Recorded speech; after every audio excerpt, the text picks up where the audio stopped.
Job, chapter 1. In the land of Uz there lived a man whose name was Job. This man was blameless and upright. He feared God and shunned evil. He had 7 sons and 3 daughters, and he owned 7,000 sheep, 3,000 camels, 500 yoke of oxen, and 500 donkeys, and had a large number of servants. He was the greatest man among all the people of the East. His sons used to hold feasts in their homes on their birthdays, and they would invite their 3 sisters to eat and drink with them. When a period of feasting had run its course, Job would make arrangements for them to be purified. Early in the morning, he would sacrifice a burnt offering for each of them, thinking, "Perhaps my children have sinned and cursed God in their hearts." This was Job's regular custom. One day, the angels came to present themselves before the Lord, and Satan also came with them.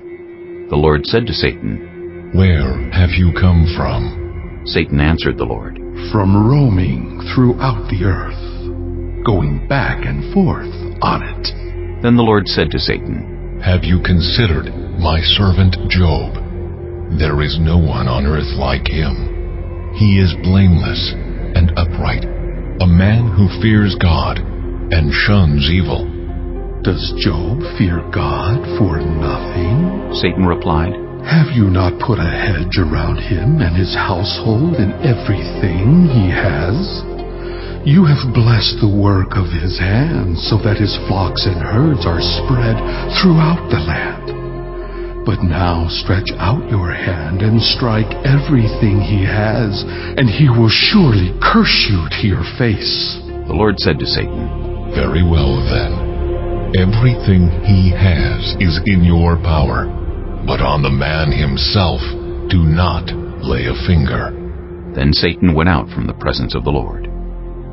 One day, when Job's sons and daughters were feasting and drinking wine at the oldest brother's house, a messenger came to Job and said, "The oxen were plowing and the donkeys were grazing nearby, and the Sabaeans attacked and made off with them. They put the servants to the sword, and I am the only one who has escaped to tell you." While he was still speaking, another messenger came and said, "The fire of God fell from the heavens and burned up the sheep and the servants, and I am the only one who has escaped to tell you." While he was still speaking, another messenger came and said, "The Chaldeans formed 3 raiding parties and swept down on your camels and made off with them.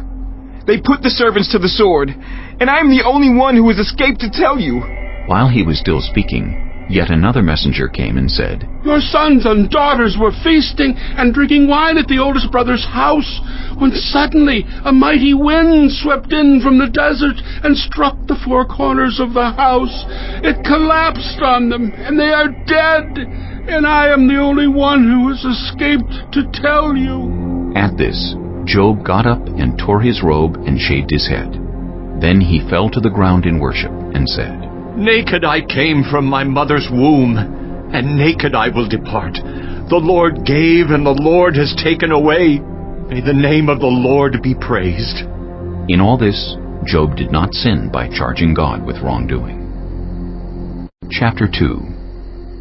On another day, the angels came to present themselves before the Lord, and Satan also came with them to present himself before him. And the Lord said to Satan, "Where have you come from?" Satan answered the Lord, "From roaming throughout the earth, going back and forth on it." Then the Lord said to Satan, "Have you considered my servant Job? There is no one on earth like him. He is blameless and upright, a man who fears God and shuns evil, and he still maintains his integrity, though you incited me against him to ruin him without any reason." "Skin for skin," Satan replied. "A man will give all he has for his own life. But now stretch out your hand and strike his flesh and bones, and he will surely curse you to your face." The Lord said to Satan, "Very well then, he is in your hands, but you must spare his life." So Satan went out from the presence of the Lord and afflicted Job with painful sores from the soles of his feet to the crown of his head. Then Job took a piece of broken pottery and scraped himself with it as he sat among the ashes. His wife said to him, "Are you still maintaining your integrity? Curse God and die." He replied, "You are talking like a foolish woman. Shall we accept good from God and not trouble?" In all this, Job did not sin in what he said. When Job's 3 friends, Eliphaz the Temanite, Bildad the Shuhite, and Zophar the Naamathite, heard about all the troubles that had come upon him, they set out from their homes and met together by agreement to go and sympathize with him and comfort him. When they saw him from a distance, they could hardly recognize him. They began to weep aloud, and they tore their robes and sprinkled dust on their heads. Then they sat on the ground with him for 7 days and 7 nights. No one said a word to him, because they saw how great his suffering was. Chapter 3. After this, Job opened his mouth and cursed the day of his birth. He said, "May the day of my birth perish, and the night that said, 'A boy is conceived,' that day may it turn to darkness. May God above not care about it. May no light shine on it. May gloom and utter darkness claim it once more. May a cloud settle over it. May blackness overwhelm it. That night may thick darkness seize it. May it not be included among the days of the year, nor be entered in any of the months. May that night be barren. May no shout of joy be heard in it. May those who curse days curse that day, those who are ready to rouse Leviathan. May its morning stars become dark. May it wait for daylight in vain and not see the first rays of dawn, for it did not shut the doors of the womb on me to hide trouble from my eyes. Why did I not perish at birth and die as I came from the womb? Why were there knees to receive me and breasts that I might be nursed? For now I would be lying down in peace. I would be asleep and at rest with kings and rulers of the earth, who built for themselves places now lying in ruins, with princes who had gold, who filled their houses with silver. Or why was I not hidden away in the ground like a stillborn child, like an infant who never saw the light of day? There the wicked cease from turmoil, and there the weary are at rest. Captives also enjoy their ease. They no longer hear the slave drivers shout. The small and the great are there, and the slaves are freed from their owners. Why is light given to those in misery, and life to the bitter of soul, to those who long for death that does not come, who search for it more than for hidden treasure, who are filled with gladness and rejoice when they reach the grave? Why is life given to a man whose way is hidden, whom God has hedged in? For sighing has become my daily food. My groans pour out like water. What I feared has come upon me. What I dreaded has happened to me. I have no peace, no quietness. I have no rest, but only turmoil. Chapter 4. Then Eliphaz the Temanite replied, If someone ventures a word with you, will you be impatient? But who can keep from speaking? Think how you have instructed many, how you have strengthened feeble hands. Your words have supported those who stumbled. You have strengthened faltering knees. But now trouble comes to you, and you are discouraged. It strikes you, and you are dismayed. Should not your piety be your confidence, and your blameless ways your hope? Consider now, who, being innocent, has ever perished? Where were the upright ever destroyed? As I have observed, those who plow evil and those who sow trouble reap it. At the breath of God they perish. At the blast of his anger they are no more. The lions may roar and growl, yet the teeth of the great lions are broken. The lion perishes for lack of prey, and the cubs of the lioness are scattered. A word was secretly brought to me. My ears caught a whisper of it. Amid disquieting dreams in the night, when deep sleep falls on people, fear and trembling seized me and made all my bones shake. A spirit glided past my face, and the hair on my body stood on end. It stopped, but I could not tell what it was. A form stood before my eyes, and I heard a hushed voice. Can a mortal be more righteous than God? Can even a strong man be more pure than his Maker?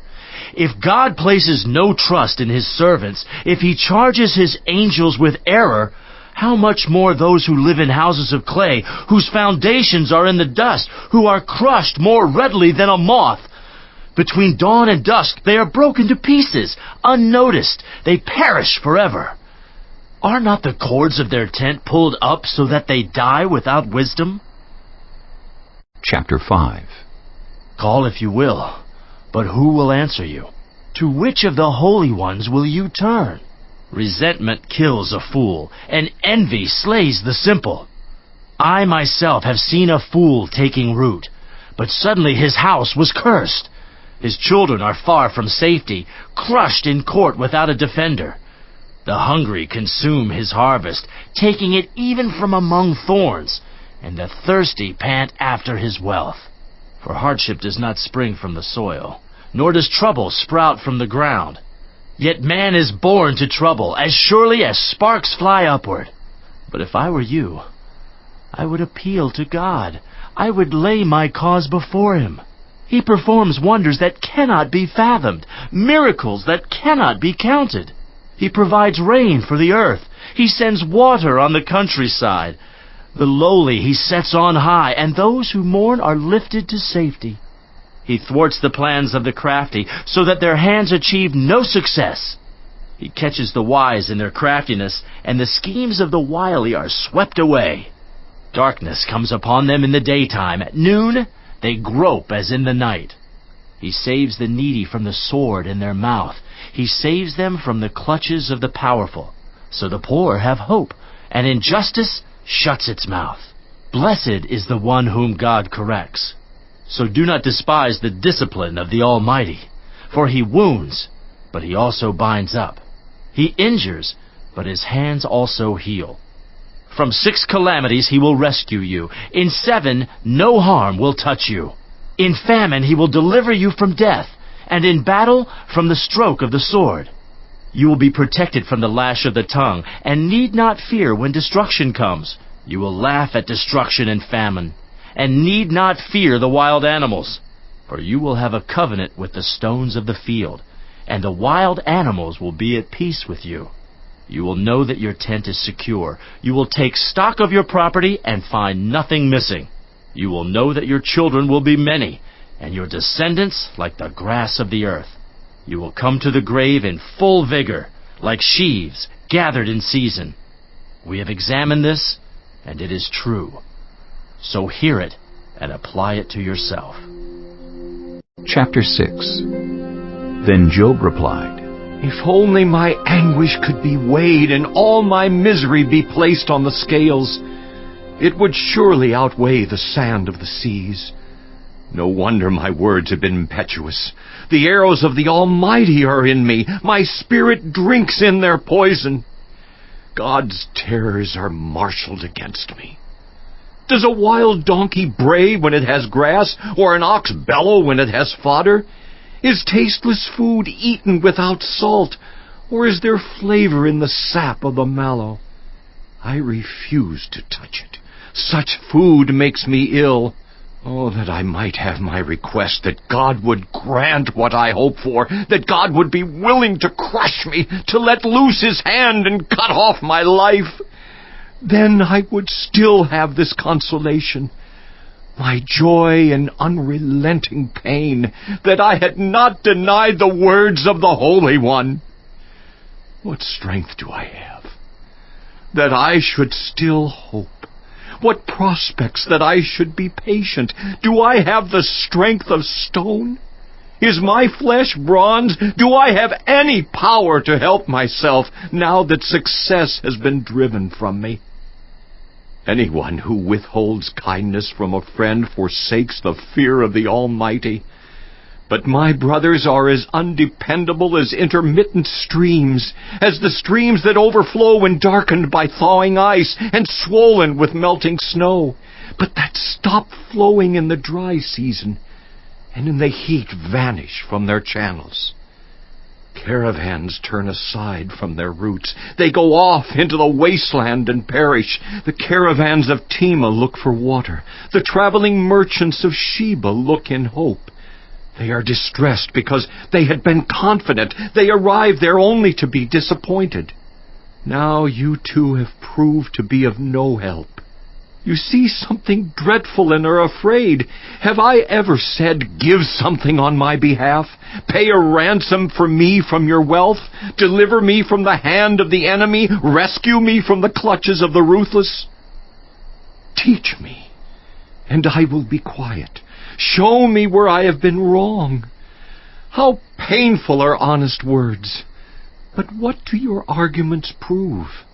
Do you mean to correct what I say and treat my desperate words as wind? You would even cast lots for the fatherless and barter away your friend. But now be so kind as to look at me. Would I lie to your face? Relent, do not be unjust. Reconsider, for my integrity is at stake. Is there any wickedness on my lips? Can my mouth not discern malice? Chapter 7. Do not mortals have hard service on earth? Are not their days like those of hired laborers? Like a slave longing for the evening shadows, or a hired laborer waiting to be paid? So I have been allotted months of futility, and nights of misery have been assigned to me. When I lie down, I think, how long before I get up? The night drags on, and I toss and turn until dawn. My body is clothed with worms and scabs. My skin is broken and festering. My days are swifter than a weaver's shuttle, and they come to an end without hope. Remember, O God, that my life is but a breath. My eyes will never see happiness again. The eye that now sees me will see me no longer. You will look for me, but I will be no more. As a cloud vanishes and is gone, so one who goes down to the grave does not return. He will never come to his house again. His place will know him no more. Therefore I will not keep silent. I will speak out in the anguish of my spirit. I will complain in the bitterness of my soul. Am I the sea or the monster of the deep that you put me under guard?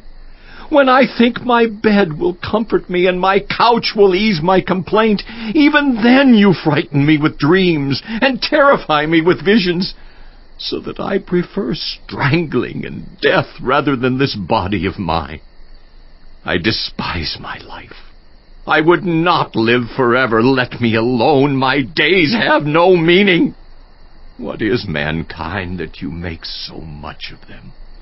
That you give them so much attention? That you examine them every morning and test them every moment? Will you never look away from me or let me alone even for an instant? If I have sinned, what have I done to you? You who sees everything we do, why have you made me your target? Have I become a burden to you? Why do you not pardon my offenses and forgive my sins? For I will soon lie down in the dust. You will search for me, but I will be no more. Chapter 8. Then Bildad the Shuhite replied, How long will you say such things? Your words are a blustering wind. Does God pervert justice? Does the Almighty pervert what is right? When your children sinned against him, he gave them over to the penalty of their sin. But if you will seek God earnestly and plead with the Almighty, if you are pure and upright, even now he will rouse himself on your behalf and restore you to your prosperous state. Your beginnings will seem humble, so prosperous will your future be. Ask the former generation and find out what their ancestors learned, for we were born only yesterday and know nothing, and our days on earth are but a shadow. Will they not instruct you and tell you? Will they not bring forth words from their understanding? Can papyrus grow tall where there is no marsh? Can reeds thrive without water? While still growing and uncut, they wither more quickly than grass. Such is the destiny of all who forget God. So perishes the hope of the godless. What they trust in is fragile. What they rely on is a spider's web. They lean on the web, but it gives way. They cling to it, but it does not hold. They are like a well-watered plant in the sunshine, spreading its shoots over the garden. It entwines its roots around a pile of rocks and looks for a place among the stones. But when it is torn from its spot, that place disowns it and says, "I never saw you." Surely its life withers away, and from the soil other plants grow. Surely God does not reject one who is blameless, or strengthen the hands of evildoers. He will yet fill your mouth with laughter, and your lips with shouts of joy. Your enemies will be clothed in shame, and the tents of the wicked will be no more. Chapter 9. Then Job replied, Indeed, I know that this is true. But how can mere mortals prove their innocence before God? Though they wished to dispute with him, they could not answer him 1 time out of 1,000. His wisdom is profound, his power is vast. Who has resisted him and come out unscathed? He moves mountains without their knowing it, and overturns them in his anger. He shakes the earth from its place and makes its pillars tremble. He speaks to the sun, and it does not shine. He seals off the light of the stars. He alone stretches out the heavens and treads on the waves of the sea. He is the maker of the Bear and Orion, the Pleiades and the constellations of the south. He performs wonders that cannot be fathomed, miracles that cannot be counted. When he passes me, I cannot see him. When he goes by, I cannot perceive him. If he snatches away, who can stop him? Who can say to him, "What are you doing?" God does not restrain his anger. Even the cohorts of Rahab cowered at his feet. How then can I dispute with him? How can I find words to argue with him? Though I were innocent, I could not answer him. I could only plead with my judge for mercy. Even if I summoned him and he responded, I do not believe he would give me a hearing. He would crush me with a storm and multiply my wounds for no reason. He would not let me catch my breath, but would overwhelm me with misery. If it is a matter of strength, he is mighty. And if it is a matter of justice, who can challenge him? Even if I were innocent, my mouth would condemn me. If I were blameless, it would pronounce me guilty. Although I am blameless, I have no concern for myself. I despise my own life. It is all the same. That is why I say, he destroys both the blameless and the wicked. When a scourge brings sudden death, he mocks the despair of the innocent. When a land falls into the hands of the wicked, he blindfolds its judges. If it is not he, then who is it? My days are swifter than a runner. They fly away without a glimpse of joy. They skim past like boats of papyrus, like eagles swooping down on their prey. If I say, I will forget my complaint, I will change my expression and smile, I still dread all my sufferings, for I know you will not hold me innocent. Since I am already found guilty, why should I struggle in vain? Even if I washed myself with soap and my hands with cleansing powder, you would plunge me into a slime pit so that even my clothes would detest me. He is not a mere mortal like me that I might answer him, that we might confront each other in court. If only there were someone to mediate between us, someone to bring us together, someone to remove God's rod from me, so that his terror would frighten me no more. Then I would speak up without fear of him. But as it now stands with me, I cannot. Chapter 10. I loathe my very life.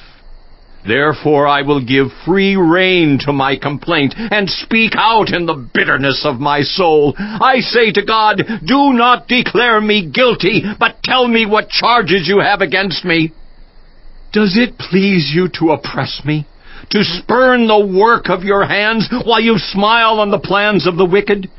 Do you have eyes of flesh? Do you see as a mortal sees? Are your days like those of a mortal, or your years like those of a strong man, that you must search out my faults and probe after my sin? Though you know that I am not guilty, and that no one can rescue me from your hand. Your hands shaped me and made me. Will you now turn and destroy me? Remember that you molded me like clay. Will you now turn me to dust again? Did you not pour me out like milk and curdle me like cheese, clothe me with skin and flesh, and knit me together with bones and sinews? You gave me life and showed me kindness, and in your providence watched over my spirit. But this is what you concealed in your heart, and I know that this was in your mind. If I sinned, you would be watching me, and would not let my offense go unpunished. If I am guilty, woe to me! Even if I am innocent, I cannot lift my head, for I am full of shame and drowned in my affliction. If I hold my head high, you stalk me like a lion, and again display your awesome power against me. You bring new witnesses against me and increase your anger toward me. Your forces come against me wave upon wave. Why then did you bring me out of the womb? I wish I had died before any eye saw me. If only I had never come into being, or had been carried straight from the womb to the grave. Are not my few days almost over? Turn away from me so I can have a moment's joy before I go to the place of no return, to the land of gloom and utter darkness, to the land of deepest night, of utter darkness and disorder, where even the light is like darkness. Chapter 11. Then Zophar the Naamathite replied, Are all these words to go unanswered? Is this talker to be vindicated? Will your idle talk reduce others to silence? Will no one rebuke you when you mock? You say to God, My beliefs are flawless, and I am pure in your sight. Oh, how I wish that God would speak, that he would open his lips against you, and disclose to you the secrets of wisdom. For true wisdom has two sides. Know this, God has even forgotten some of your sin. Can you fathom the mysteries of God? Can you probe the limits of the Almighty? They are higher than the heavens above. What can you do? They are deeper than the depths below. What can you know? Their measure is longer than the earth and wider than the sea. If he comes along and confines you in prison and convenes a court, who can oppose him? Surely he recognizes deceivers, and when he sees evil, does he not take note? But the witless can no more become wise than a wild donkey's colt can be born human. Yet, if you devote your heart to him and stretch out your hands to him, if you put away the sin that is in your hand and allow no evil to dwell in your tent, then, free of fault, you will lift up your face, you will stand firm and without fear. You will surely forget your trouble, recalling it only as waters gone by. Life will be brighter than noonday, and darkness will become like morning. You will be secure because there is hope. You will look about you and take your rest in safety. You will lie down, with no one to make you afraid, and many will court your favor. But the eyes of the wicked will fail, and escape will elude them. Their hope will become a dying gasp. Chapter 12. Then Job replied, Doubtless you are the only people who matter, and wisdom will die with you. But I have a mind as well as you. I am not inferior to you. Who does not know all these things? I have become a laughing stock to my friends. Though I called on God and he answered, a mere laughing stock, though righteous and blameless. Those who are at ease have contempt for misfortune, as the fate of those whose feet are slipping. The tents of marauders are undisturbed, and those who provoke God are secure. Those God has in his hand. But ask the animals, and they will teach you. Or the birds in the sky, and they will tell you. Or speak to the earth, and it will teach you. Or let the fish in the sea inform you. Which of all these does not know that the hand of the Lord has done this? In his hand is the life of every creature, and the breath of all mankind. Does not the ear test words as the tongue tastes food? Is not wisdom found among the aged? Does not long life bring understanding? To God belong wisdom and power, counsel and understanding are his. What he tears down cannot be rebuilt. Those he imprisons cannot be released. If he holds back the waters, there is drought. If he lets them loose, they devastate the land. To him belongs strength and insight. Both deceived and deceiver are his. He leads rulers away, stripped, and makes fools of judges. He takes off the shackles put on by kings, and ties a loincloth around their waist. He leads priests away stripped, and overthrows officials long established. He silences the lips of trusted advisers, and takes away the discernment of elders.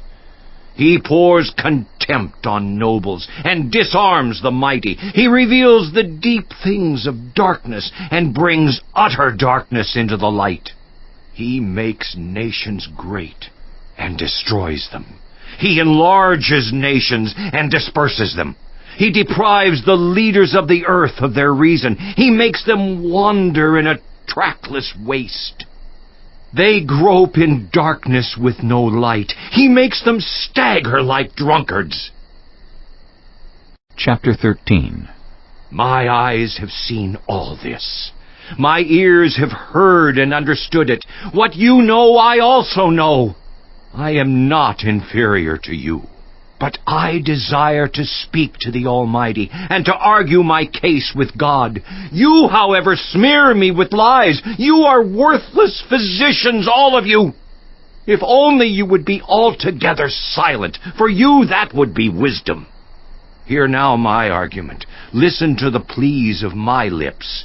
Will you speak wickedly on God's behalf? Will you speak deceitfully for him? Will you show him partiality? Will you argue the case for God? Would it turn out well if he examined you?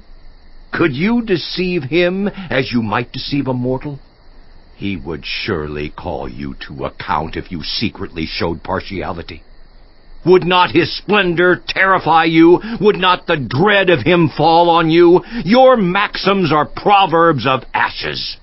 Your defenses are defenses of clay. Keep silent, and let me speak. Then let come to me what may. Why do I put myself in jeopardy and take my life in my hands? Though he slay me, yet will I hope in him. I will surely defend my ways to his face. Indeed, this will turn out for my deliverance, for no godless person would dare come before him. Listen carefully to what I say. Let my words ring in your ears. Now that I have prepared my case, I know I will be vindicated. Can anyone bring charges against me? If so, I will be silent and die. Only grant me these two things, God, and then I will not hide from you. Withdraw your hand far from me, and stop frightening me with your terrors. Then summon me, and I will answer, or let me speak, and you reply to me. How many wrongs and sins have I committed? Show me my offense and my sin. Why do you hide your face and consider me your enemy? Will you torment a wind-blown leaf? Will you chase after dry chaff? For you write down bitter things against me, and make me reap the sins of my youth. You fasten my feet in shackles. You keep close watch on all my paths by putting marks on the soles of my feet. So man wastes away like something rotten, like a garment eaten by moths. Chapter 14. Mortals born of woman are of few days and full of trouble. They spring up like flowers and wither away. Like fleeting shadows they do not endure. Do you fix your eye on them? Will you bring them before you for judgment? Who can bring what is pure from the impure? No one.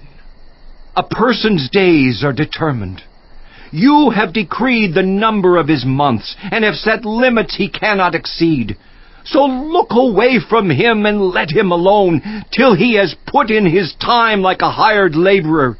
At least there is hope for a tree. If it is cut down, it will sprout again, and its new shoots will not fail. Its roots may grow old in the ground, and its stump die in the soil, yet at the scent of water it will bud and put forth shoots like a plant. But a man dies and is laid low. He breathes his last and is no more. As the water of a lake dries up, or a riverbed becomes parched and dry, so he lies down and does not rise. Till the heavens are no more, people will not awake or be roused from their sleep. If only you would hide me in the grave and conceal me till your anger has passed. If only you would set me a time and then remember me. If someone dies, will they live again? All the days of my hard service I will wait for my renewal to come. You will call and I will answer you. You will long for the creature your hands have made. Surely then you will count my steps, but not keep track of my sin. My offenses will be sealed up in a bag. You will cover over my sin. But as a mountain erodes and crumbles, and as a rock is moved from its place, as water wears away stones and torrents wash away the soil, so you destroy a person's hope.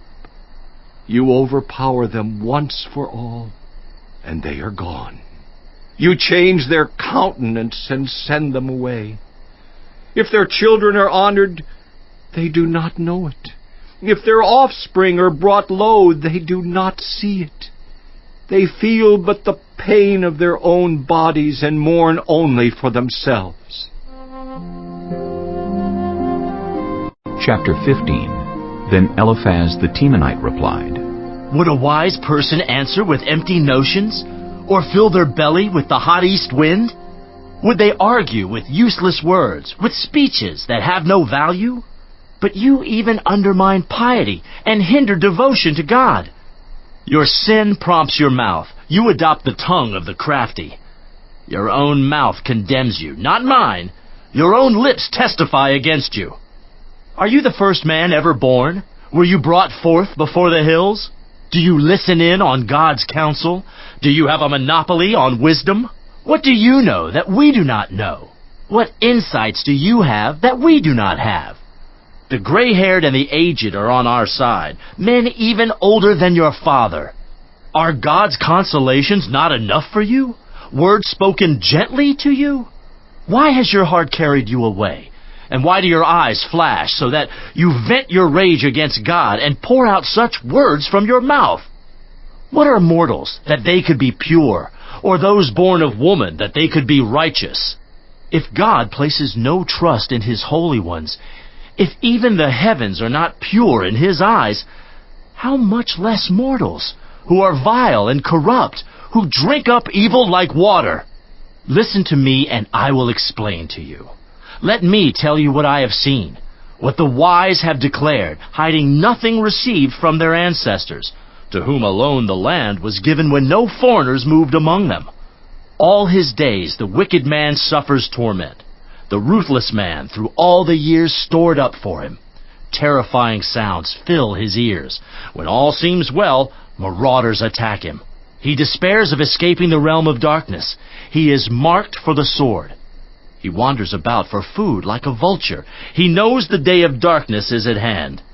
Distress and anguish fill him with terror. Troubles overwhelm him like a king poised to attack.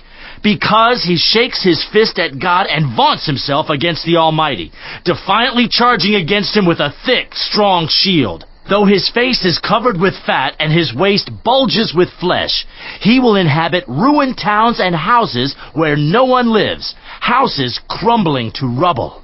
He will no longer be rich, and his wealth will not endure, nor will his possessions spread over the land. He will not escape the darkness. A flame will wither his shoots, and the breath of God's mouth will carry him away. Let him not deceive himself by trusting what is worthless, for he will get nothing in return. Before his time he will wither, and his branches will not flourish. He will be like a vine stripped of its unripe grapes, like an olive tree shedding its blossoms. For the company of the godless will be barren, and fire will consume the tents of those who love bribes. They conceive trouble and give birth to evil. Their womb fashions deceit. Chapter 16. Then Job replied, I have heard many things like these. You are miserable comforters, all of you. Will your long-winded speeches never end? What ails you that you keep on arguing? I also could speak like you if you were in my place. I could make fine speeches against you and shake my head at you, but my mouth would encourage you. Comfort from my lips would bring you relief. Yet if I speak, my pain is not relieved. And if I refrain, it does not go away. Surely, God, you have worn me out. You have devastated my entire household. You have shriveled me up, and it has become a witness. My gauntness rises up and testifies against me. God assails me and tears me in his anger and gnashes his teeth at me. My opponent fastens on me his piercing eyes. People open their mouths to jeer at me. They strike my cheek in scorn and unite together against me. God has turned me over to the ungodly and thrown me into the clutches of the wicked. All was well with me, but he shattered me. He seized me by the neck and crushed me. He has made me his target. His archers surround me. Without pity he pierces my kidneys and spills my gall on the ground. Again and again he bursts upon me. He rushes at me like a warrior. I have sewed sackcloth over my skin and buried my brow in the dust. My face is red with weeping. Dark shadows ring my eyes, yet my hands have been free of violence, and my prayer is pure. Earth, do not cover my blood. May my cry never be laid to rest. Even now my witness is in heaven, my advocate is on high. My intercessor is my friend as my eyes pour out tears to God. On behalf of a man he pleads with God as one pleads for a friend. Only a few years will pass before I take the path of no return. Chapter 17. My spirit is broken. My days are cut short. The grave awaits me. Surely mockers surround me. My eyes must dwell on their hostility. Give me, O God, the pledge you demand. Who else will put up security for me? You have closed their minds to understanding. Therefore, you will not let them triumph. If anyone denounces their friends for reward, the eyes of their children will fail. God has made me a byword to everyone, a man in whose face people spit.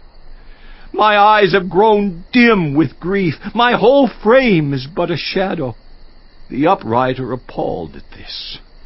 The innocent are aroused against the ungodly. Nevertheless, the righteous will hold to their ways, and those with clean hands will grow stronger. But come on, all of you, try again. I will not find a wise man among you. My days have passed. My plans are shattered, yet the desires of my heart turn night into day. In the face of the darkness, light is near. If the only home I hope for is the grave, if I spread out my bed in the realm of darkness, if I say to corruption, you are my father, and to the worm, my mother or my sister, where then is my hope? Who can see any hope for me? Will it go down to the gates of death? Will we descend together into the dust? Chapter 18. Then Bildad the Shuhite replied, When will you end these speeches? Be sensible, and then we can talk. Why are we regarded as cattle and considered stupid in your sight? You who tear yourself to pieces in your anger, Is the earth to be abandoned for your sake, or must the rocks be moved from their place? The lamp of a wicked man is snuffed out. The flame of his fire stops burning. The light in his tent becomes dark. The lamp beside him goes out. The vigor of his step is weakened. His own schemes throw him down. His feet thrust him into a net. He wanders into its mesh.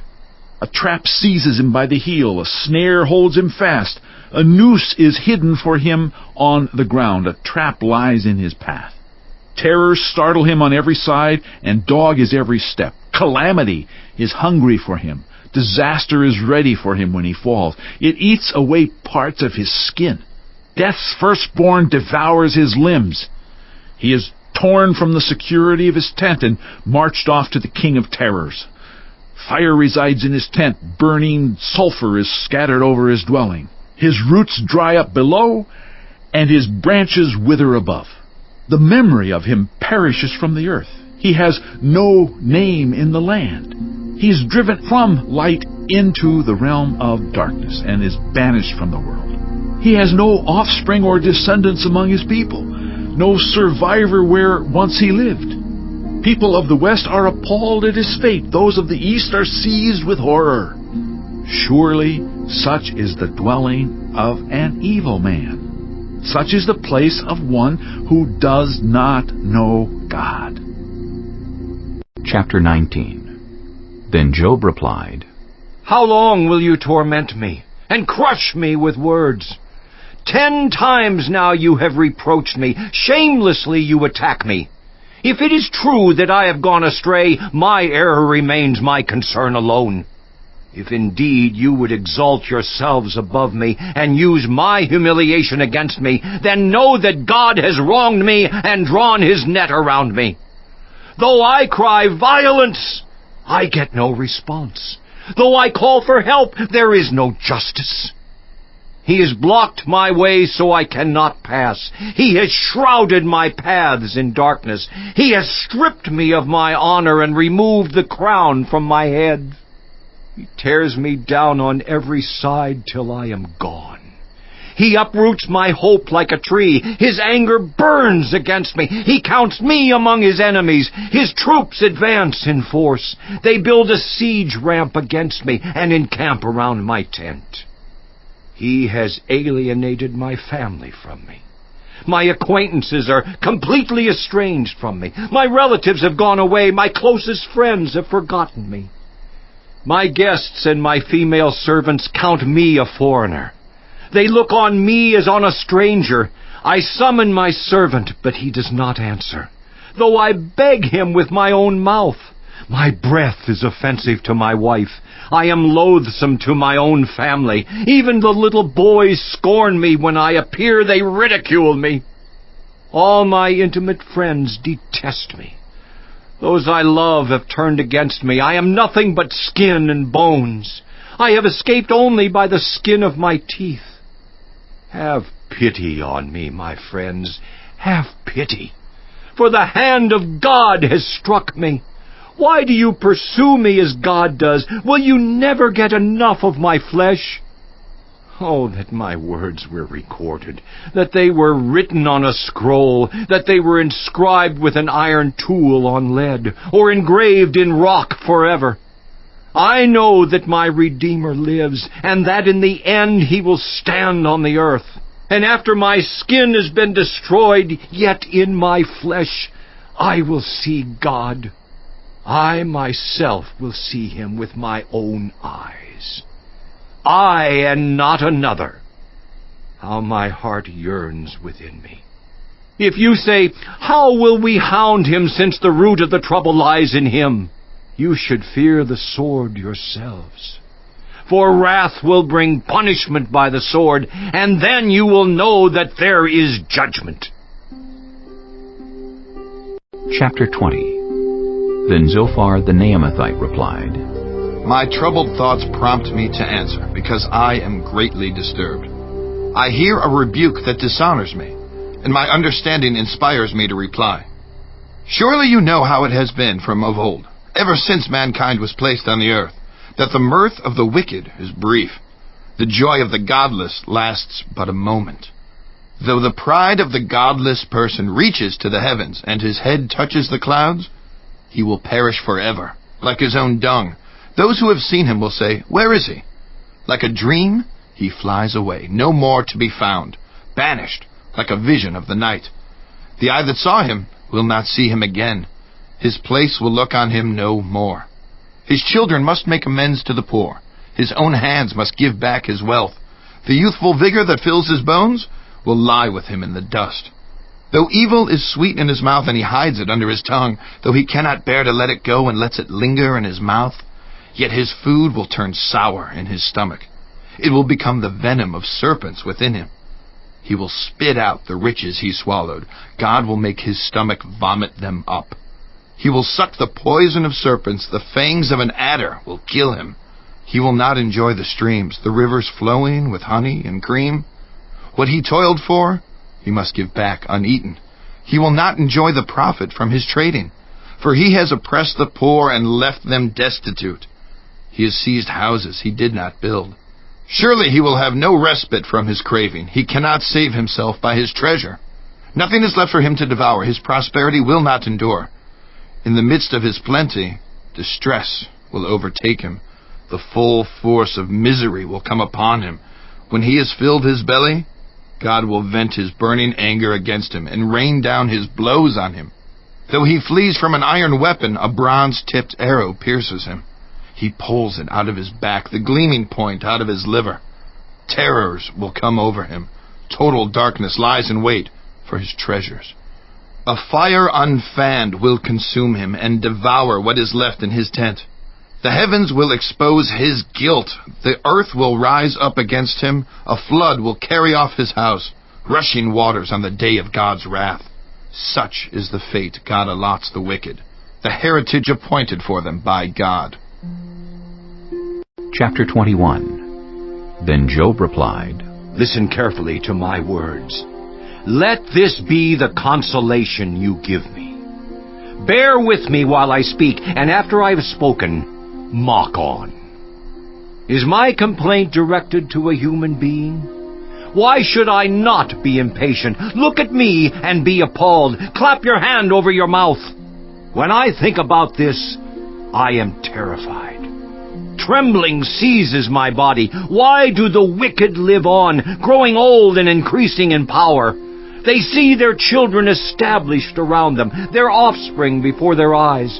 Their homes are safe and free from fear. The rod of God is not on them. Their bulls never fail to breed. Their cows calve and do not miscarry. They send forth their children as a flock. Their little ones dance about. They sing to the music of timbrel and lyre. They make merry to the sound of the pipe. They spend their years in prosperity and go down to the grave in peace. Yet they say to God, Leave us alone. We have no desire to know your ways. Who is the Almighty that we should serve him? What would we gain by praying to him? But their prosperity is not in their own hands. So I stand aloof from the plans of the wicked. Yet how often is the lamp of the wicked snuffed out? How often does calamity come upon them, the fate God allots in his anger? How often are they like straw before the wind, like chaff swept away by a gale? It is said, God stores up the punishment of the wicked for their children. Let him repay the wicked so that they themselves will experience it. Let their own eyes see their destruction. Let them drink the cup of the wrath of the Almighty. For what do they care about the families they leave behind when their allotted months come to an end? Can anyone teach knowledge to God, since he judges even the highest? One person dies in full vigor, completely secure and at ease, well-nourished in body, bones rich with marrow. Another dies in bitterness of soul, never having enjoyed anything good. Side by side they lie in the dust, and worms cover them both. I know full well what you are thinking, the schemes by which you would wrong me. You say, "Where now is the house of the great, the tents where the wicked lived?" Have you never questioned those who travel? Have you paid no regard to their accounts, that the wicked are spared from the day of calamity, that they are delivered from the day of wrath? Who denounces their conduct to their face? Who repays them for what they have done?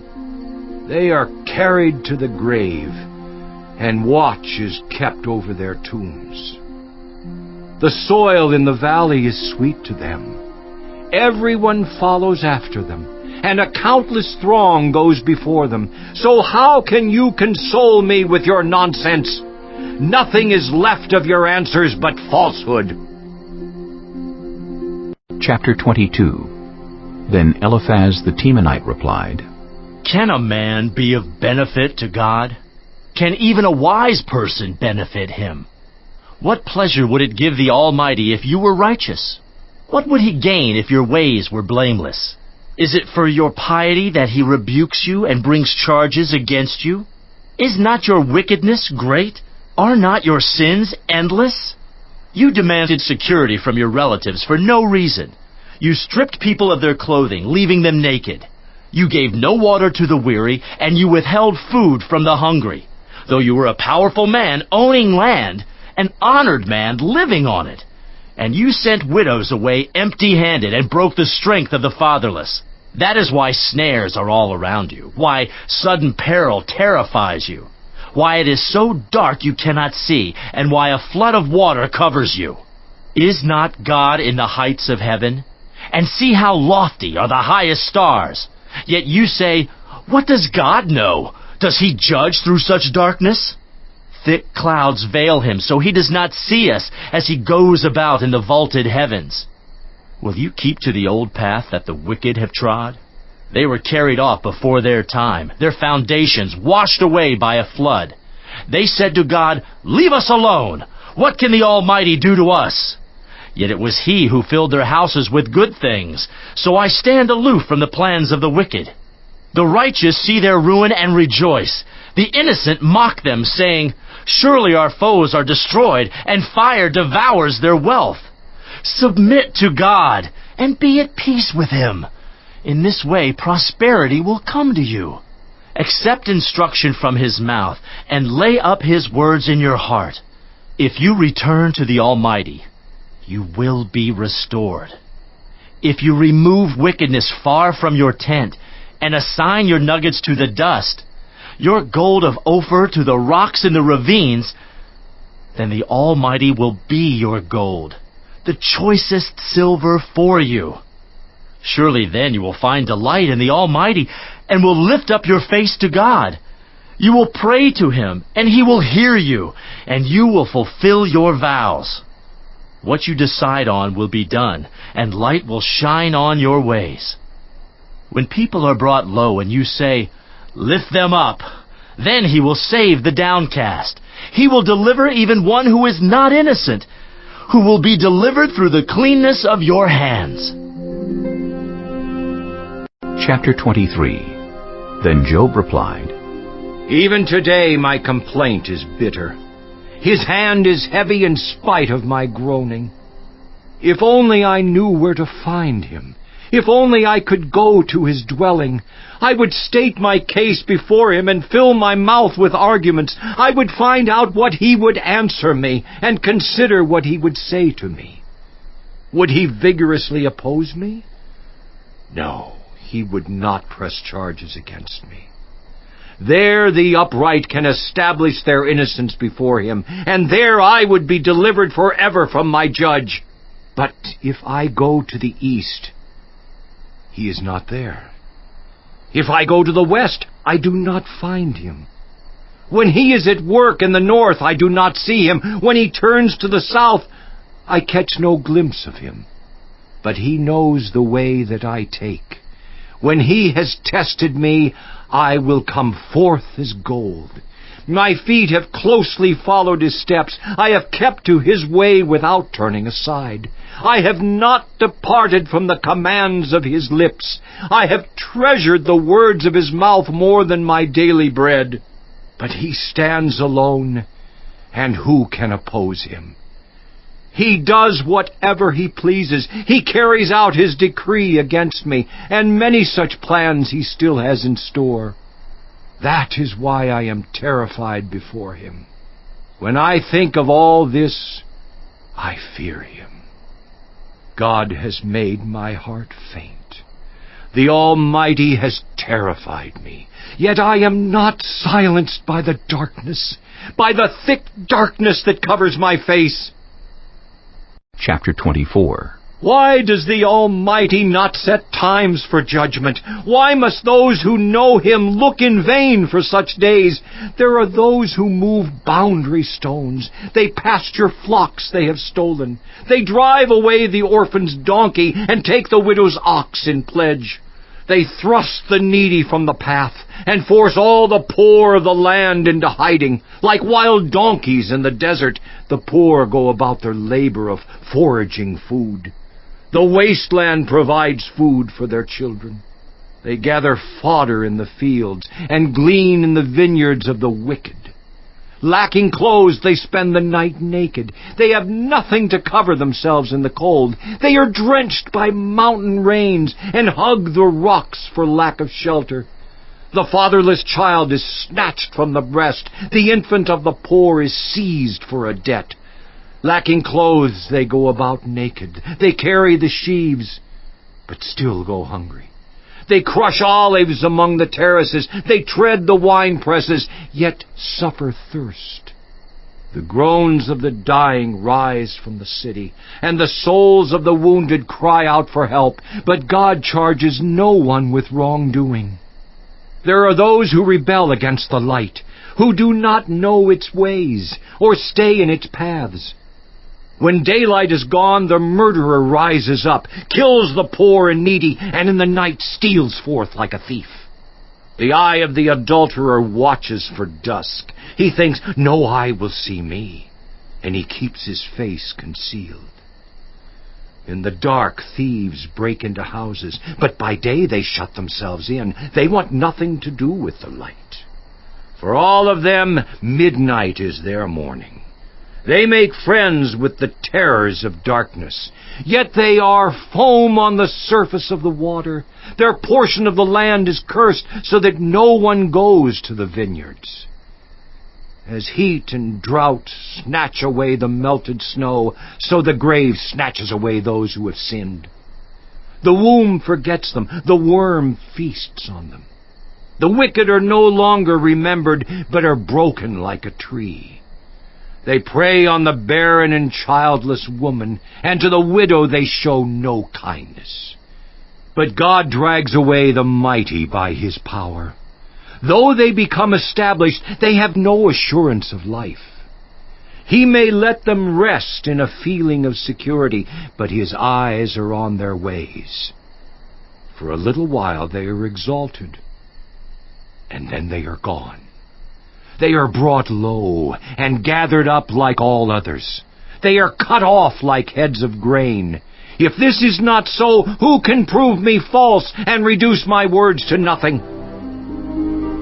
Chapter 25. Then Bildad the Shuhite replied, Dominion and awe belong to God. He establishes order in the heights of heaven. Can his forces be numbered? On whom does his light not rise? How then can a mortal be righteous before God? How can one born of woman be pure? If even the moon is not bright and the stars are not pure in his eyes, how much less a mortal who is but a maggot, a human being who is only a worm? Chapter 26. Then Job replied, How you have helped the powerless! How you have saved the arm that is feeble! What advice you have offered to one without wisdom, and what great insight you have displayed! Who has helped you utter these words, and whose spirit spoke from your mouth? The dead are in deep anguish, those beneath the waters and all that live in them. The realm of the dead is naked before God. Destruction lies uncovered. He spreads out the northern skies over empty space. He suspends the earth over nothing. He wraps up the waters in his clouds, yet the clouds do not burst under their weight. He covers the face of the full moon, spreading his clouds over it. He marks out the horizon on the face of the waters for a boundary between light and darkness. The pillars of the heavens quake, aghast at his rebuke. By his power he churned up the sea. By his wisdom he cut Rahab to pieces. By his breath the skies became fair. His hand pierced the gliding serpent.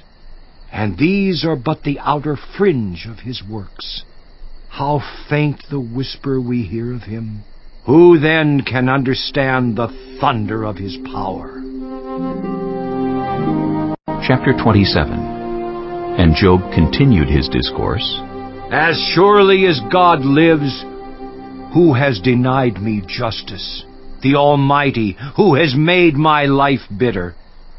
As long as I have life within me, the breath of God in my nostrils, my lips will not say anything wicked, and my tongue will not utter lies. I will never admit you are in the right.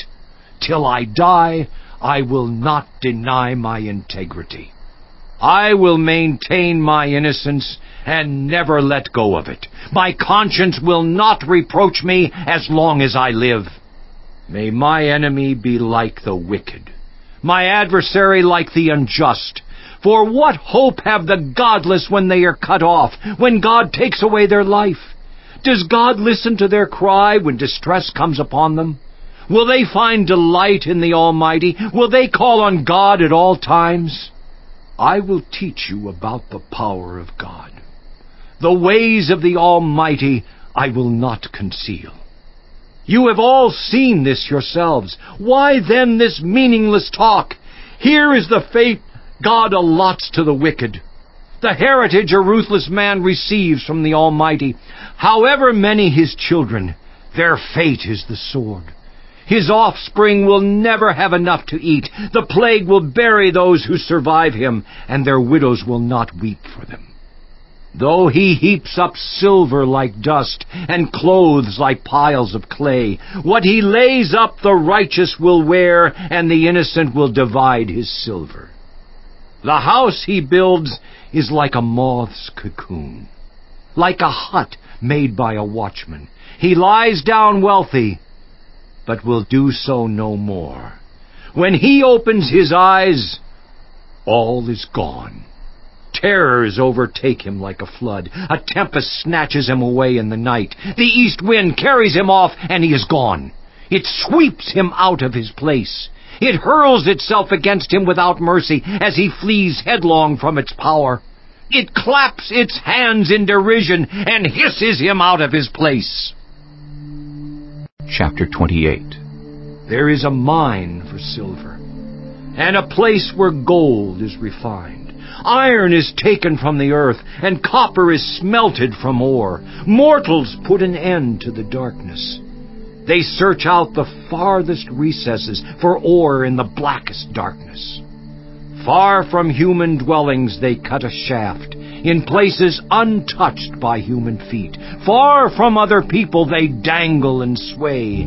The earth from which food comes is transformed below as by fire. Lapis lazuli comes from its rocks, and its dust contains nuggets of gold.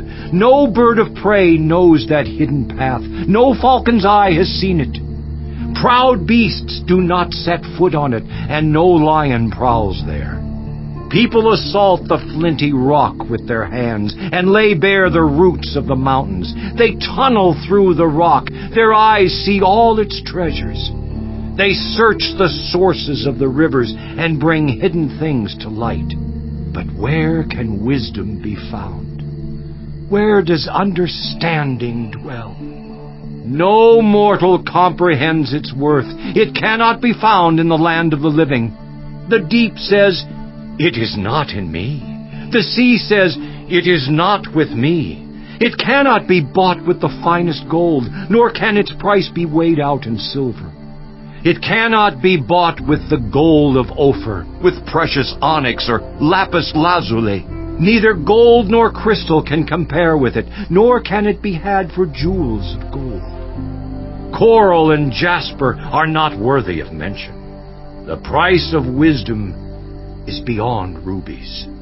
The topaz of Cush cannot compare with it. It cannot be bought with pure gold. Where then does wisdom come from? Where does understanding dwell? It is hidden from the eyes of every living thing, concealed even from the birds in the sky. Destruction and death say, only a rumor of it has reached our ears. God understands the way to it, and He alone knows where it dwells. For He views the ends of the earth and sees everything under the heavens. When He established the force of the wind and measured out the waters, when He made a decree for the rain and a path for the thunderstorm, then He looked at wisdom and appraised it. He confirmed it and tested it. And He said to the human race, "The fear of the Lord, that is wisdom, and to shun evil is understanding." Chapter 29. Job continued his discourse. How I long for the months gone by, for the days when God watched over me, when His lamp shone on my head, and by His light I walked through darkness. Oh, for the days when I was in my prime, when God's intimate friendship blessed my house, when the Almighty was still with me, and my children were around me, when my path was drenched with cream, and the rock poured out for me streams of olive oil. When I went to the gate of the city and took my seat in the public square, the young men saw me and stepped aside, and the old men rose to their feet. The chief men refrained from speaking and covered their mouths with their hands. The voices of the nobles were hushed, and their tongues stuck to the roof of their mouths. Whoever heard me spoke well of me, and those who saw me commended me, because I rescued the poor who cried for help, and the fatherless who had none to assist them. The one who was dying blessed me. I made the widow's heart sing. I put on righteousness as my clothing. Justice was my robe and my turban. I was eyes to the blind and feet to the lame. I was a father to the needy. I took up the case of the stranger. I broke the fangs of the wicked and snatched the victims from their teeth. I thought, I will die in my own house, my days as numerous as the grains of sand. My roots will reach to the water, and the dew will lie all night on my branches. My glory will not fade. The bow will be ever new in my hand. People listened to me expectantly, waiting in silence for my counsel. After I had spoken, they spoke no more. My words fell gently on their ears. They waited for me as for showers, and drank in my words as the spring rain. When I smiled at them, they scarcely believed it. The light of my face was precious to them. I chose the way for them and sat as their chief. I dwelt as a king among his troops. I was like one who comforts mourners. Chapter 30. But now they mock me. Men younger than I, whose fathers I would have disdained to put with my sheepdogs. Of what use was the strength of their hands to me, since their vigor had gone from them? Haggard from want and hunger, they roamed the parched land in desolate wastelands at night. In the brush they gathered salt herbs, and their food was the root of the broom bush. They were banished from human society, shouted at as if they were thieves. They were forced to live in the dry stream beds, among the rocks and in holes in the ground. They brayed among the bushes and huddled in the undergrowth. A base and nameless brood, they were driven out of the land. And now those young men mock me in song. I have become a byword among them. They detest me and keep their distance. They do not hesitate to spit in my face. Now that God has unstrung my bow and afflicted me, they throw off restraint in my presence. On my right the tribe attacks. They lay snares for my feet. They build their siege ramps against me. They break up my road. They succeed in destroying me. No one can help him, they say. They advance as through a gaping breach. Amid the ruins they come rolling in. Terrors overwhelm me. My dignity is driven away as by the wind. My safety vanishes like a cloud. And now my life ebbs away. Days of suffering grip me. Night pierces my bones. My gnawing pains never rest. In His great power, God becomes like clothing to me. He binds me like the neck of my garment. He throws me into the mud, and I am reduced to dust and ashes. I cry out to you, God, but you do not answer. I stand up, but you merely look at me. You turn on me ruthlessly. With the might of your hand you attack me. You snatch me up and drive me before the wind. You toss me about in the storm. I know you will bring me down to death, to the place appointed for all the living. Surely no one lays a hand on a broken man when he cries for help in his distress. Have I not wept for those in trouble? Has not my soul grieved for the poor? Yet when I hoped for good, evil came. When I looked for light, then came darkness. The churning inside me never stops. Days of suffering confront me. I go about blackened, but not by the sun. I stand up in the assembly and cry for help. I have become a brother of jackals, a companion of owls. My skin grows black and peels. My body burns with fever. My lyre is tuned to mourning, and my pipe to the sound of wailing.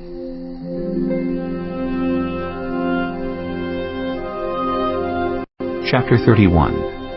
I made a covenant with my eyes, not to look lustfully at a young woman.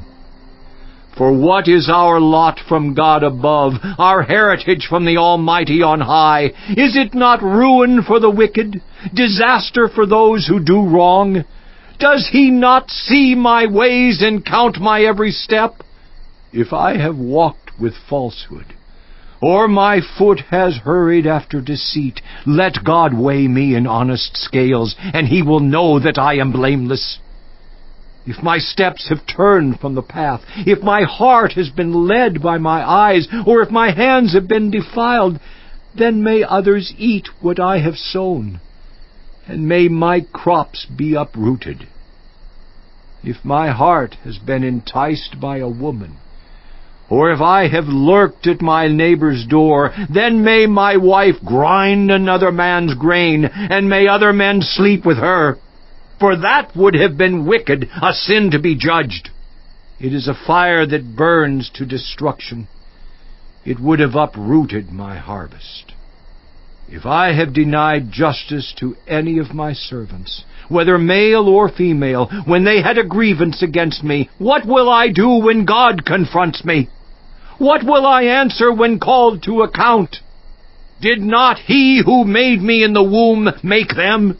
Did not the same one form us both within our mothers? If I have denied the desires of the poor, or let the eyes of the widow grow weary, if I have kept my bread to myself, not sharing it with the fatherless, but from my youth I reared them as a father would, and from my birth I guided the widow. If I have seen anyone perishing for lack of clothing, or the needy without garments, and their hearts did not bless me for warming them with the fleece from my sheep, if I have raised my hand against the fatherless, knowing that I had influence in court, then let my arm fall from the shoulder. Let it be broken off at the joint. For I dreaded destruction from God, and for fear of His splendor I could not do such things. If I have put my trust in gold, or said to pure gold, "You are my security," if I have rejoiced over my great wealth, the fortune my hands had gained, if I have regarded the sun in its radiance, or the moon moving in splendor, so that my heart was secretly enticed, and my hand offered them a kiss of homage, then these also would be sins to be judged, for I would have been unfaithful to God on high. If I have rejoiced at my enemy's misfortune, or gloated over the trouble that came to him, I have not allowed my mouth to sin by invoking a curse against their life. If those of my household have never said, "Who has not been filled with Job's meat?" But no stranger had to spend the night in the street, for my door was always open to the traveler. If I have concealed my sin as people do, by hiding my guilt in my heart, because I so feared the crowd and so dreaded the contempt of the clans that I kept silent and would not go outside. Oh, that I had someone to hear me. I sign now my defense. Let the Almighty answer me. Let my accuser put his indictment in writing. Surely I would wear it on my shoulder. I would put it on like a crown. I would give him an account of my every step. I would present it to him as to a ruler. If my land cries out against me, and all its furrows are wet with tears, if I have devoured its yield without payment, or broken the spirit of its tenants, then let briars come up instead of wheat, and stinkweed instead of barley. The words of Job are ended. Chapter 32. So these three men stopped answering Job, because he was righteous in his own eyes. But Elihu, son of Barachel the Buzite, of the family of Ram, became very angry with Job for justifying himself rather than God. He was also angry with the three friends, because they had found no way to refute Job, and yet had condemned him.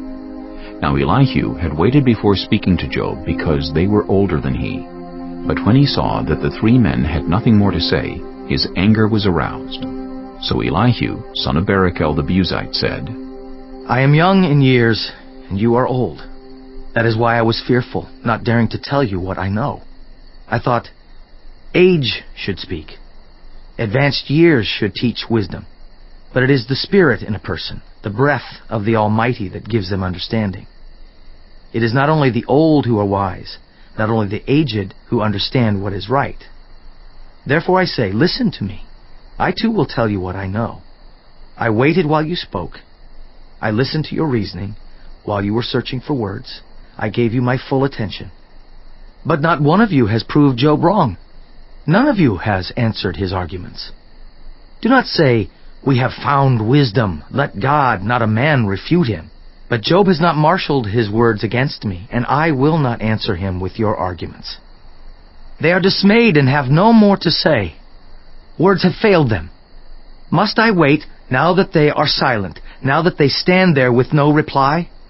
I too will have my say. I too will tell what I know. For I am full of words, and the spirit within me compels me.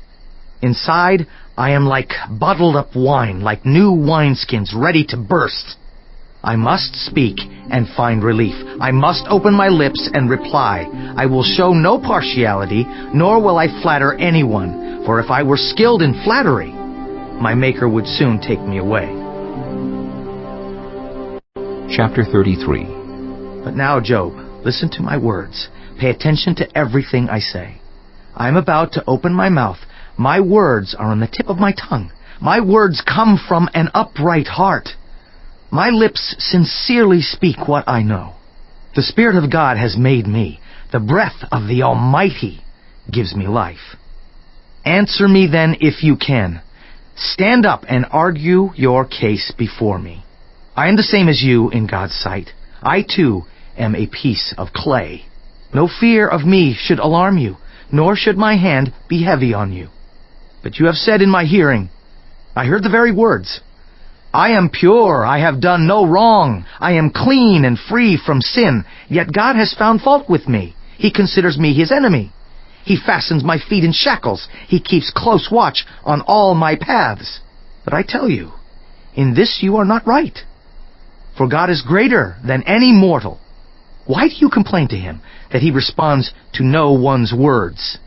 For God does speak, now one way, now another, though no one perceives it.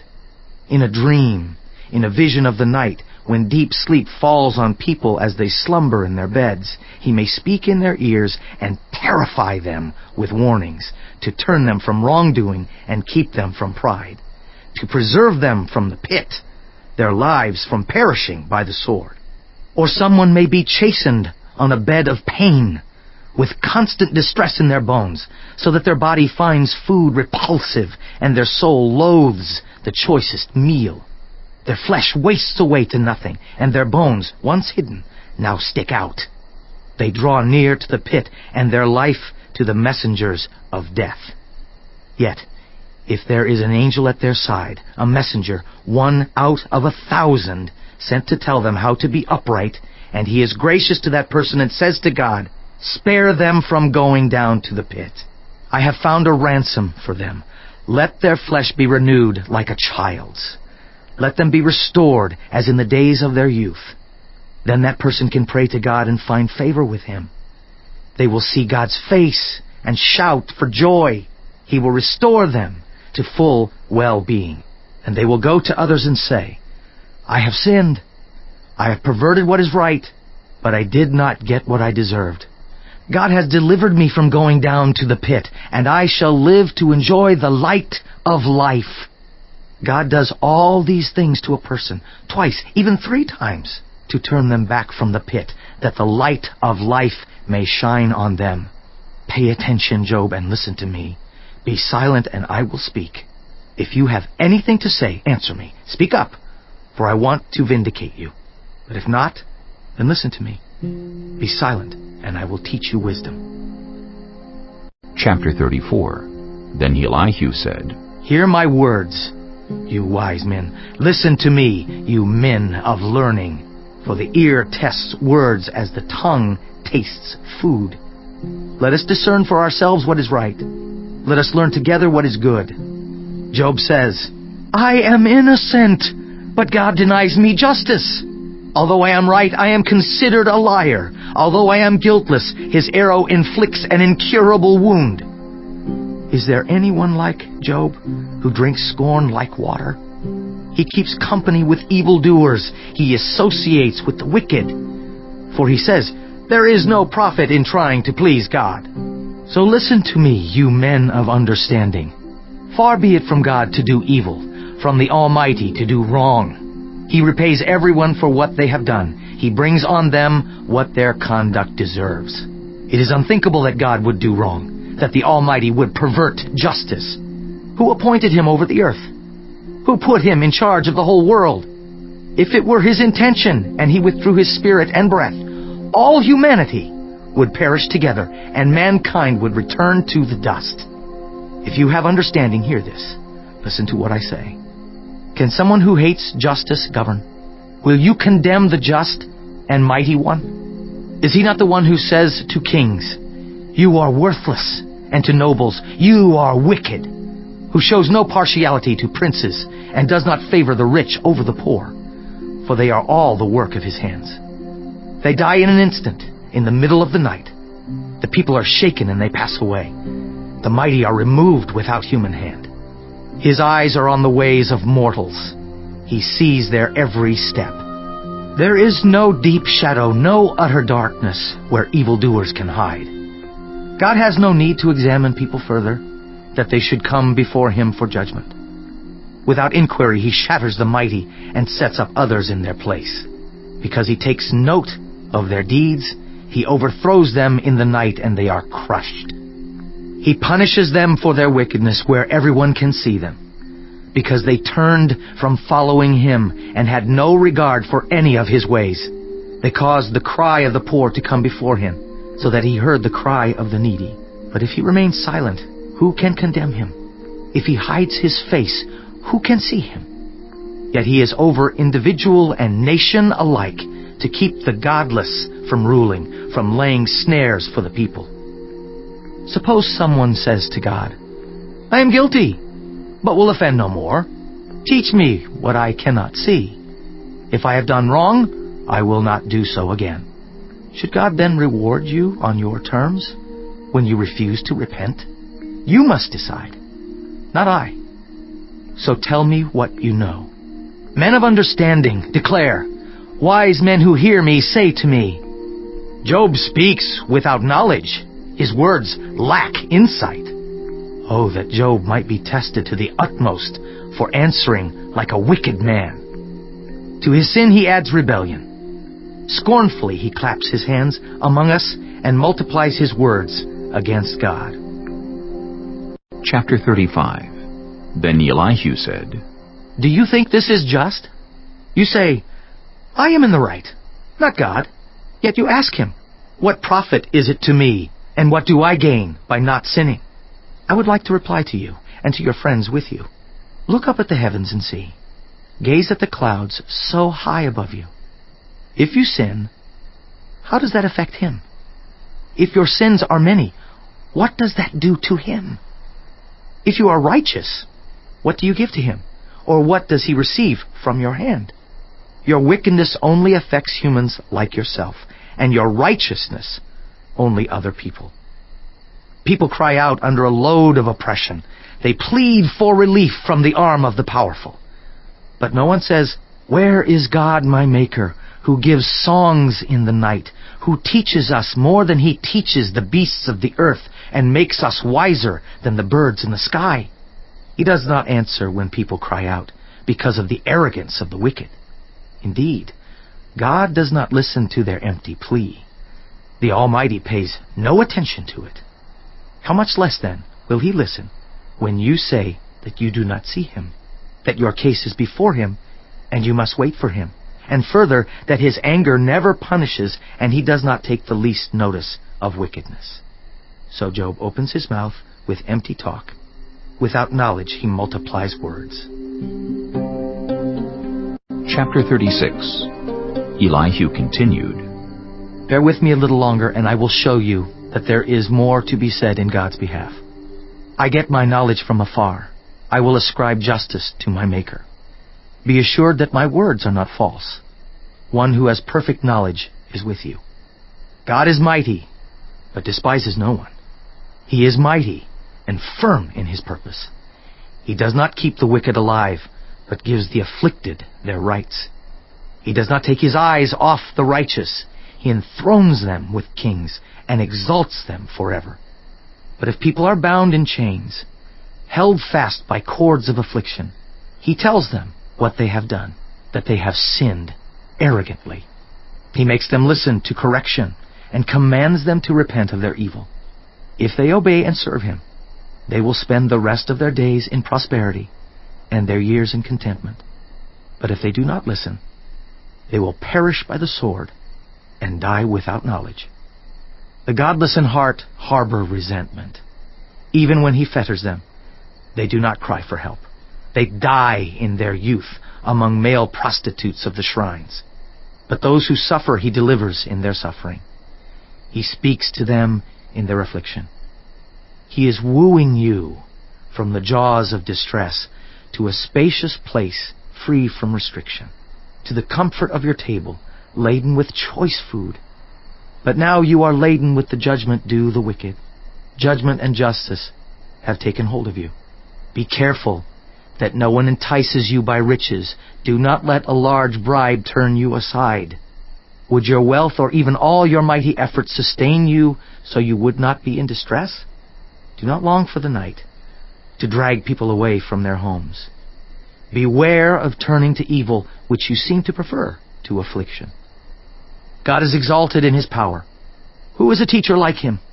Who has prescribed his ways for him, or said to him, You have done wrong? Remember to extol his work, which people have praised in song. All humanity has seen it. Mortals gaze on it from afar. How great is God, beyond our understanding. The number of his years is past finding out. He draws up the drops of water, which distill as rain to the streams. The clouds pour down their moisture, and abundant showers fall on mankind. Who can understand how he spreads out the clouds, how he thunders from his pavilion? See how he scatters his lightning about him, bathing the depths of the sea?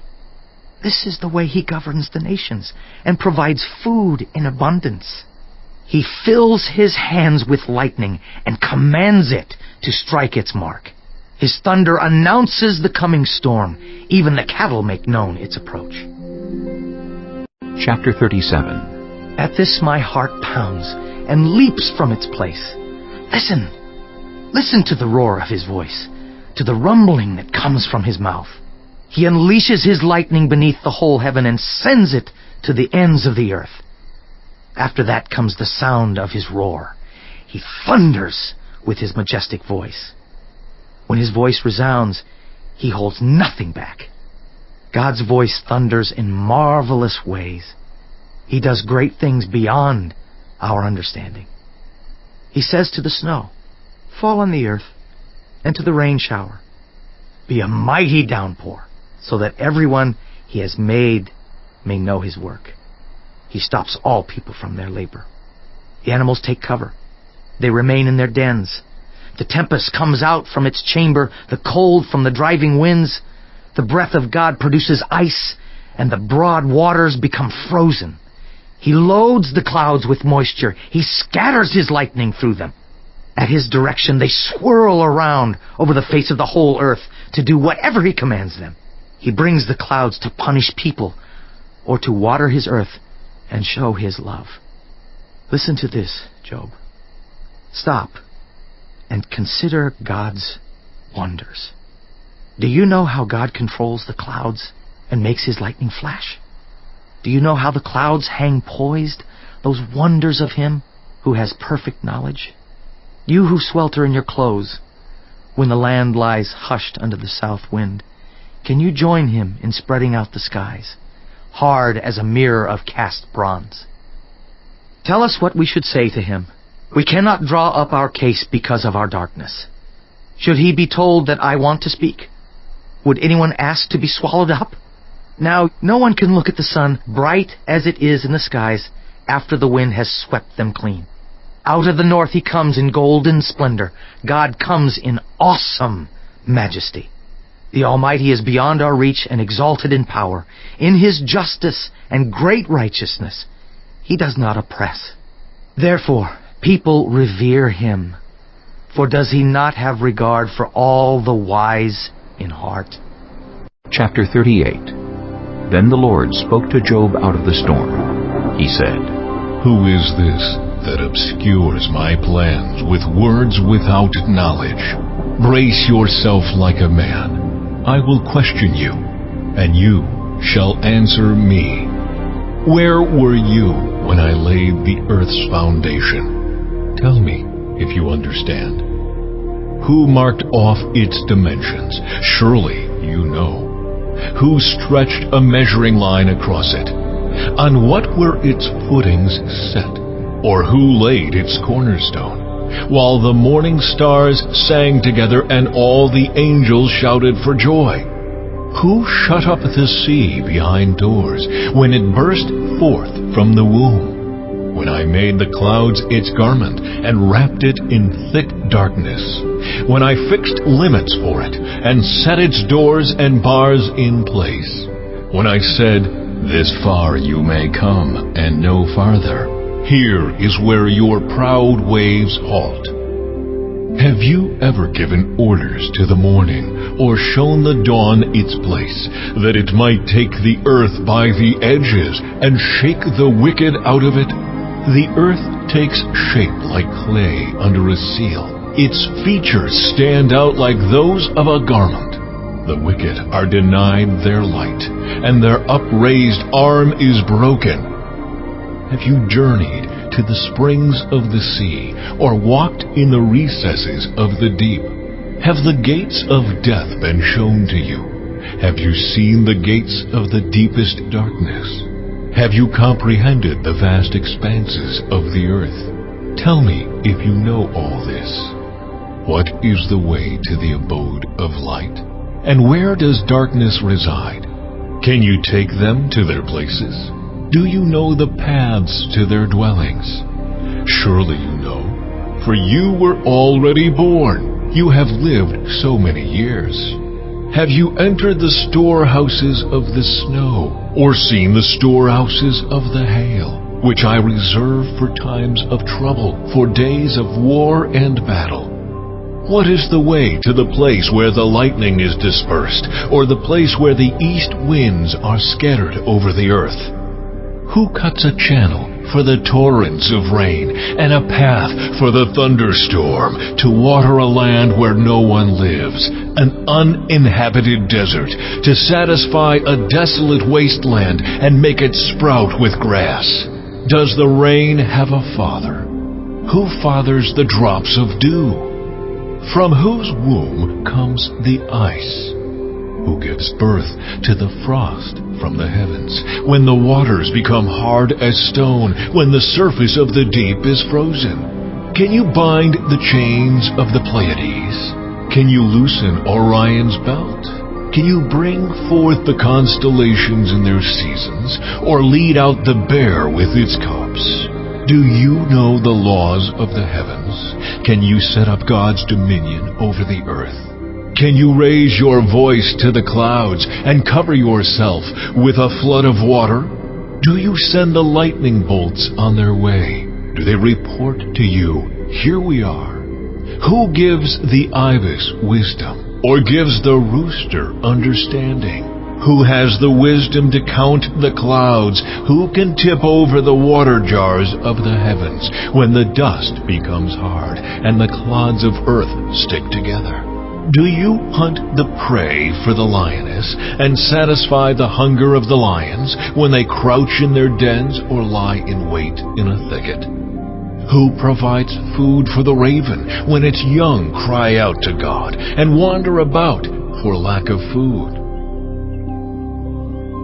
Chapter 39. Do you know when the mountain goats give birth?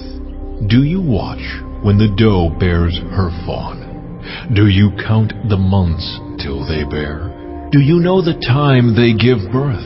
They crouch down and bring forth their young. Their labor pains are ended. Their young thrive and grow strong in the wilds. They leave and do not return. Who let the wild donkey go free? Who untied its ropes? I gave it the wasteland as its home, the salt flats as its habitat. It laughs at the commotion in the town. It does not hear a driver's shout. It ranges the hills for its pasture and searches for any green thing. Will the wild ox consent to serve you? Will it stay by your manger at night? Can you hold it to the furrow with a harness?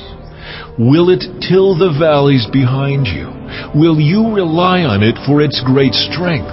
Will you leave your heavy work to it?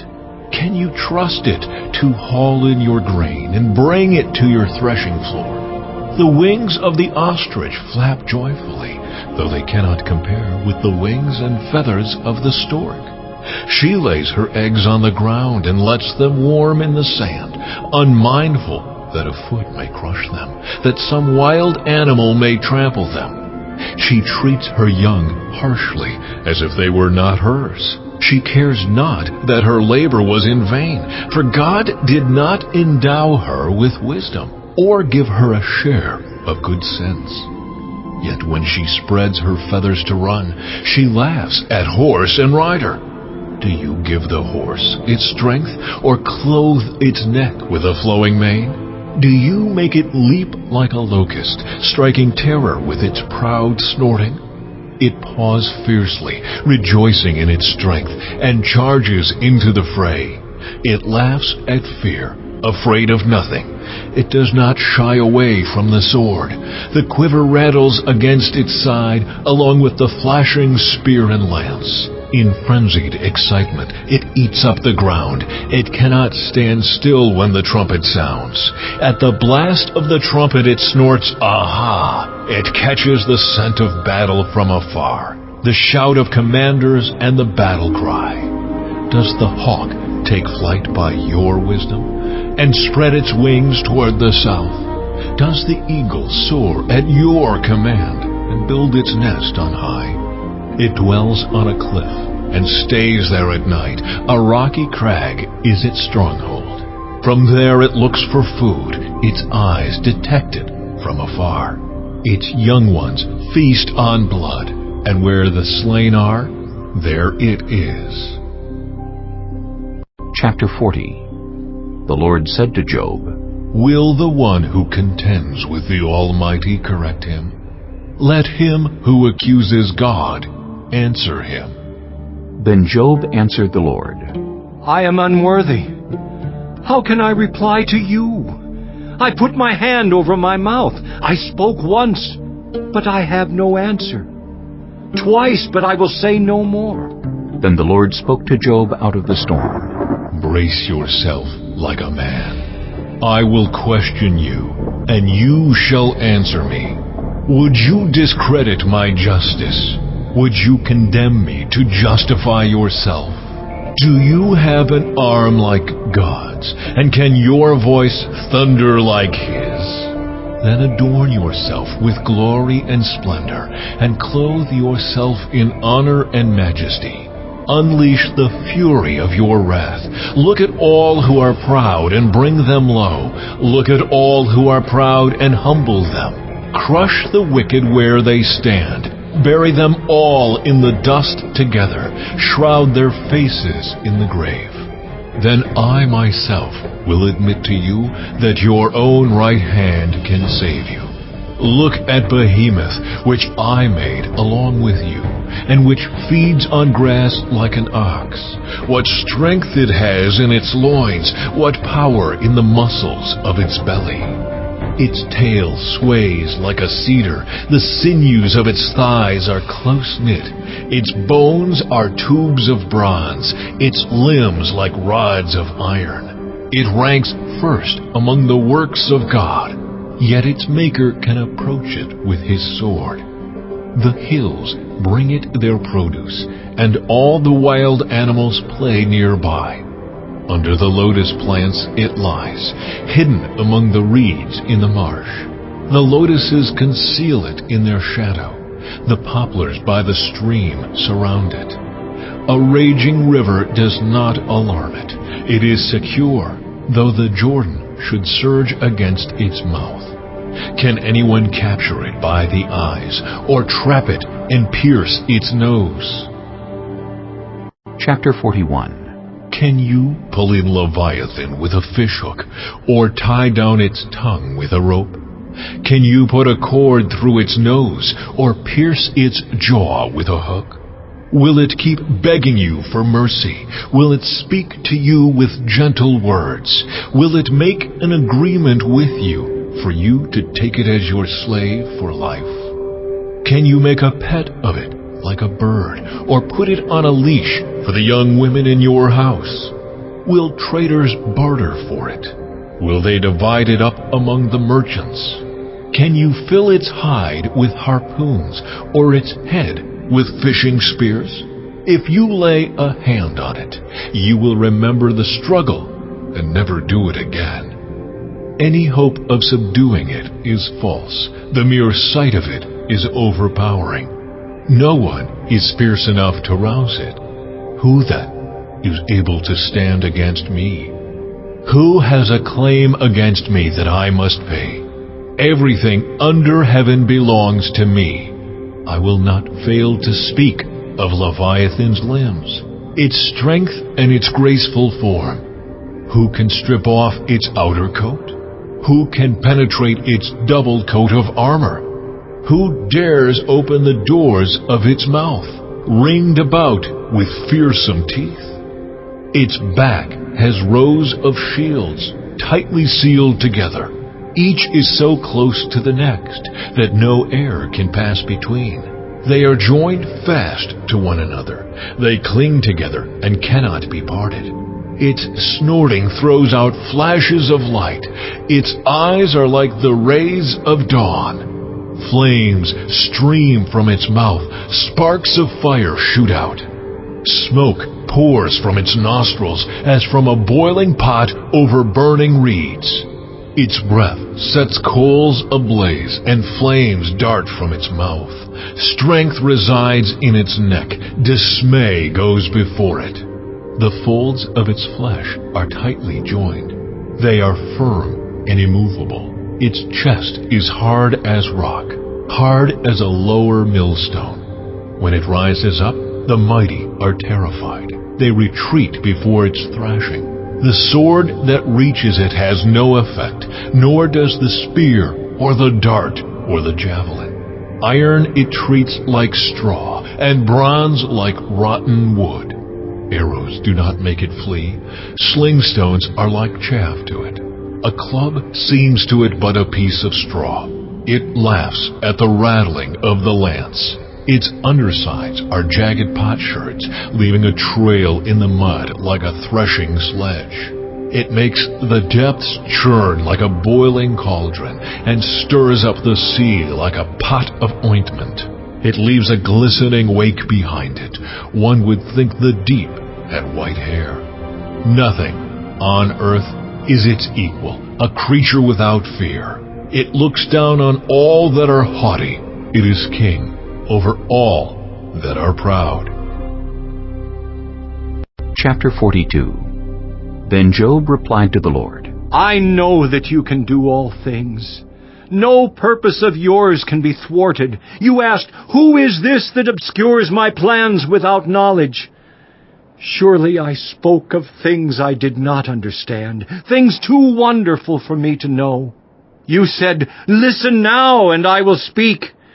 I will question you, and you shall answer me. My ears had heard of you, but now my eyes have seen you. Therefore I despise myself and repent in dust and ashes. After the Lord had said these things to Job, he said to Eliphaz the Temanite, I am angry with you and your 2 friends, because you have not spoken the truth about me, as my servant Job has. So now take 7 bulls and 7 rams, and go to my servant Job, and sacrifice a burnt offering for yourselves.